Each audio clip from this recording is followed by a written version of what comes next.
Assalamu alaikum. Warmly welcome to all of you with another important video related to SABIC work permit system. So it's a work permit receiver training video number 6 और आज का जो हमारा topic है जिस तरह हमने video number 4 में और 5 में वी हैव डिस्कस के कोल्ड वर्क परमिट को कैसे फिल करते हैं फॉर्म को और इसी तरह हॉट वर्क परमिट को कैसे फिल करते हैं, कैसे आपकी जो जो आपका टिक है उसका जेन्युइन होना कितना इम्पोर्टेंट है और आपका जो फेक टिक है वो क्या क्या डिजास्टर्स लेके आ सकता है। इसी तरह आपको आपके सिग्नेचर की वैल्यू भी आई एम हाईलाइटिंग ताकि आप अंडरस्टैंड कर सकें कि आपके जो सिग्नेचर हैं वो इतने अहम हैं कि उसके बगैर no one can start even that particular activity और प्रोजेक्ट और इवन प्रोसेस तो आज की जो हमारी वीडियो है इसमें हम डिस्कस करेंगे जो confined space entry permit form है उसको कैसे फिल करते हैं। चलें शुरू करते हैं। अगर आप नए हैं हमारे चैनल पे ट्रेनिंग जोन चैनल पे, ये हम सबका डेली लर्निंग क्लब है। आपकी तरह मैं भी सीखने वालों में से हूँ। तो we all are learning from each other और अगर आप इस जर्नी को कंटिन्यू रखना चाहते हैं तो सब्सक्राइब ज़रूर करें और बेल आइकन को भी क्लिक करें ताकि मैं अब आई ऑलरेडी प्लान कि मैं अब ज़्यादा टाइम जो है डेली बेसिस पे ज़रूर इन्वेस्ट करूँगा ट्रेनिंग ज़ोन पे, क्योंकि आप सबकी मोटिवेशन की वजह से और अल्लाह की रहमत के बाद ये सब आप लोगों की मोटिवेशन है जिसकी वजह से I am getting energy to invest more time at training zone. Thank you very much, अपना ख्याल रखिएगा और चलें शुरू करते हैं video number 6 confined space entry permit को कैसे फिल करते हैं।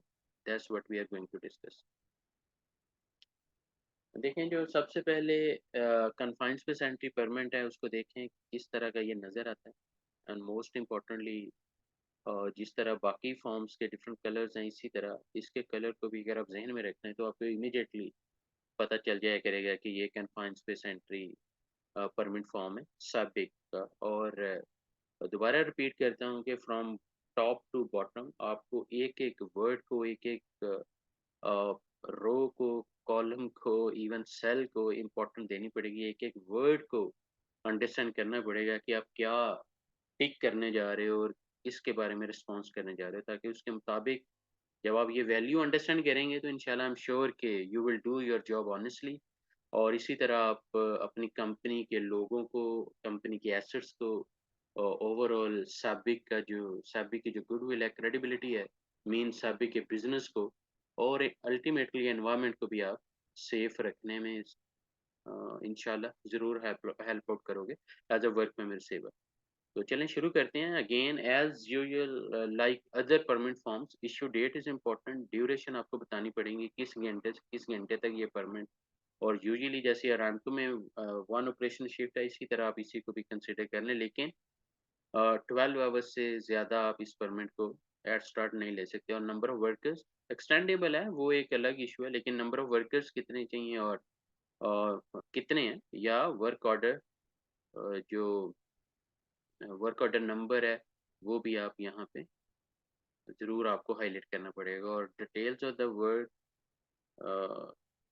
आपको details of the work activity के एग्जैक्टली सैबिक के साथ आपने क्या एग्री किया, लाइक कौन सी कन्फाइंड स्पेस है, कोई मैन होल है, कोई साइलोज हैं, कोई पाइप है, कहाँ पे आप एग्जैक्टली काम करने जा रहे हैं और एग्जैक्टली कौन सा काम है। ओके, कि अगर खाली एंट्री लेना चाह रहे हैं तो दैट्स अनदर, क्योंकि काम के लिए फिर अगर कोल्ड वर्क है, हॉट वर्क है, इलेक्ट्रिकल है, या जो भी आप काम करेंगे उसका एक सेपरेट परमिट भी आपको लेना पड़ेगा। लेकिन एनीवे फिर भी आपको यहाँ बताना पड़ेगा। और ये सेक्शन 1 है, इसमें फिर डिपार्टमेंट प्लांट का रेफरेंस देना पड़ेगा, उसका यूनिट नेम नंबर देना पड़ेगा, इक्विपमेंट नेम और टैग नंबर, और डिपार्टमेंट कंट्रैक्टर डिस्क्रिप्शन देनी पड़ेगी। इसी तरह सेक्शन 2 है एसोसिएटेड वर्क परमिट या सर्टिफिकेशन जो है वो एक्सकवेशन है, हॉट है, रेडिएशन, कोल्ड, लिफ्टिंग, लोटो या इक्विपमेंट आइसोलेशन, ये आपको उसके मुताबिक टिक करना पड़ेगा। सेक्शन 3 में आपको टूल्स एंड इक्विपमेंट के बारे में बताना पड़ेगा कि कौन से टूल्स आप यूज़ करने जा रहे हैं, और न्यूमेटिक टूल्स, हाइड्रोलिक टूल्स या हैंड टूल्स हैं या इलेक्ट्रिक टूल्स हैं, ये सारी चीज़ें आपको हाईलाइट करनी पड़ेंगी। इसी तरह हैजर्ड्स कौन कौन से हो सकते हैं, और कन्फाइंड स्पेस तो इटसेल्फ एक हैजर्ड है to be very honest, because a place which is not designed for human occupancy is called confined space, right? So already danger zone है, you can't cook there, you can't eat, you can't drink, you know. और वैसे ही वो कह लें कि ऐसी place है जहाँ पे ऑक्सीजन कम हो सकती है, टॉक्सिक गैसेस का वहाँ पे एनरिचमेंट हो सकती है। इसी तरह हर लिहाज से आपको ये बियर इन माइंड के फॉर लाइटिंग से लेके स्लिप स्लिप स्मॉल इलेक्ट्रिक और safety and health hazards both categories में you will find plenty of hazards there जो कि proactively have to identified। और visible hazards भी हो सकते हैं, invisible भी। इनविजिबल में आप ये समझ लें कि टॉक्सिक गैसेज जो नज़र ना आने वाली जहरीली गैसें हैं, वो आपको, तो इसलिए ऑथोराइज गैस टेस्टर भी यहाँ पे बड़ा इंपॉर्टेंट है। और कोई परमिट भी साइन नहीं होना चाहिए जबकि ऑथोराइज गैस टेस्टर और आपको मुकम्मल वो सारे पहले रिजल्ट ना दे दे। उसके बाद जो भी क्वालिफाइड लोग चाहिए, पूरा डाटा कंपनी को आपके साथ शेयर करना चाहिए ताकि आपको एक मोटिवेशन मिले कि आप कोई परमिट जो है वो ऐसे ही साइन नहीं करने जा रहे। Your company have done a lot of things और वो सेफ्टी रेगुलेशंस, सैबिक के जो सेफ्टी रेगुलेशंस हैं वो सारे फॉलो कर रहे हैं प्रोसेस के अगेंस्ट, एक्टिविटीज़ के अगेंस्ट, या जो भी वर्किंग मॉडल है। इसी तरह जो पीपीज चाहिए वो भी आपको टिक करने पड़ेंगे। I will not spend time more here because no mostly we all do understand. इसी तरह प्रोफेशन चेकलिस्ट और लोटो रिक्वायर्ड है, इक्विपमेंट आइसोलेशन रिक्वायर्ड है, तो ये सारा यस नो एप्लीकेबल। आपको एक एक पॉइंट को प्रॉपरली देख के उसके बाद यस नो और नॉट एप्लीकेबल कहना पड़ेगा। ऐसा नहीं है कि जस्ट आप, क्योंकि आपको टेक्निकली लॉजिकली प्रूव करना पड़ेगा कि आपने यस पे टिक किया मीन्स कि एवरीथिंग इज ओके। आपने नॉट एप्लीकेबल पे क्लिक किया है तो मीन्स यू हैव वेरीफाइड कि इस पॉइंट की ज़रूरत प्रोजेक्ट में नहीं है। तो बेयर इन माइंड कि आपको ये ऐसे, और स्टैंड बाय मैन कौन सा चाहिए सेक्शन 7 में आपको हाईलाइट करना पड़ेगा, उसका नेम क्या है, नंबर क्या, ऑथराइजेशन। इसी तरह रेस्क्यू मैन रिक्वायर्ड, उसकी क्या डिटेल्स हैं। सेक्शन 8 में आपको अफेक्टेड एरिया काउंटर सिग्नेचर्स लेने पड़ेंगे और उसका प्लांट नेम और सिग्नेचर। इसी तरह सेक्शन 9 में आपको gas test done yes, frequency क्या है, हर 2 घंटे बाद, हर 30 मिनट बाद, या हर या कंटिन्यूसली आप करेंगे। You have to highlight like continuous या guest as device ID even आप हाईलाइट कर सकते हैं। इसी तरह टाइम क्या है और ऑक्सीजन कितनी चाहिए, ये सारी रीडिंग्स हैं और ऑथराइज गैसेस को यहाँ पे सारा बताना पड़ेगा।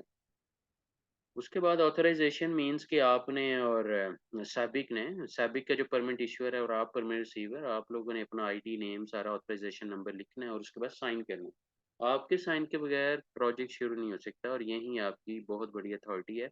और मैं अक्सर कहता हूँ कि you have responsibility but no authority again is nothing. You have responsibility plus authorities plus the required resources, then you become accountable। फिर आप भाग नहीं सकते कि जी मैं एक्सक्यूजेज नहीं दे सकते। You have to accept the responsibility क्योंकि कंपनी ने आपको ना सिर्फ के जिम्मेदारी दी बल्कि अथॉरिटीज़ भी दी। उसके बाद आपको ना सिर्फ की अथॉरिटीज़, इवन जो भी रिसोर्सेज चाहिए वो सारे प्रोवाइड की। इसी तरह आपको एक्सटेंशन है एडॉसमेंट के लिए भी परमानेंट इश्यूर और रिसीवर दोनों को साइन करने पड़ेंगे, क्लोज आउट के लिए भी करना पड़ेगा और आपको बताना पड़ेगा कौन कौन से स्टेप्स इन्वॉल्व हैं, उनके हैजर्ड्स क्या हो सकते हैं और मिटिगेशन प्लान बताना पड़ेगा, रिस्पॉन्सिबिलिटी किसकी है। इस उसके बाद स्टैंडर्ड नॉन स्टैंडर्ड एडिशनल आप शीट्स भी यूज़ कर सकते हैं और मोस्ट इम्पॉर्टेंटली कि जो जीएसए है वो अप्रूव बाय द टीम और अगर अप्रूव्ड है तो अ, उसका नंबर आपको जीएसए नंबर बताना पड़ेगा। उसके बाद जो रिसीविंग सुपरवाइज़र है ऑफ कोर्स उसको भी अपना नेम आईडी बताना पड़ेगा और साइन करना पड़ेगा। ये देखें हर एक रिस्पॉन्सिबल पर्सन को इन्वॉल्व किया जा रहा है एज ए टीम ताकि सब एक दूसरे को सेफ रखने में रोल प्ले कर सकें और रियलाइजेशन पैदा हो कि yes my safety my responsibility और अगर मैं इस प्रोजेक्ट में इन्वॉल्व हूँ तो मैंने अपने हिस्से का रोल ऑनेस्टली प्ले करना है। इसी तरह प्लांट एंट्री शीट जो है नेसेसरी यूज एडिशनल शीट, उसका name ID time and signature सारा लिखना पड़ेगा। उसकी मतलब ईच पॉइंट आप ऐसे ही फजूल में यस नहीं कर देंगे या नो नहीं कर देंगे। आपको एक एक पॉइंट प्रॉपरली पढ़ना पड़ेगा। जैसे are you aware of and do you have the correct PP, the word correct PP. तो करेक्ट पीपी मीन्स के सुटेबल वन, जो कि अकॉर्डिंग टू द जॉब हो। ऐसा नहीं है कि चाहिए आपको लेदर ग्लव्स और आप यूज़ कर रहे हैं फैब्रिक के, तो दैट्स नॉट एक्सेप्टेबल, राइट। तो इसी के मुताबिक आपको to be sign crew members in the field, और जो जो भी क्रू मेंबर्स हैं उनके आईडीज और सिग्नेचर्स यहाँ साइन करने पड़ेंगे कि जो जो भी कन्फाइंड स्पेस एंट्री में इन्वॉल्व होने जा रहे हैं। अपना ख्याल रखिएगा। सो नाइस ऑफ यू, और stay tune for the next video इंशाल्लाह, जो कि वी विल बी डिस्कसिंग के साबिक के जो इलेक्ट्रिकल वर्क परमिट फॉर्म है उसको हम कैसे फिल करें। अपना ख्याल रखिएगा। So nice of you.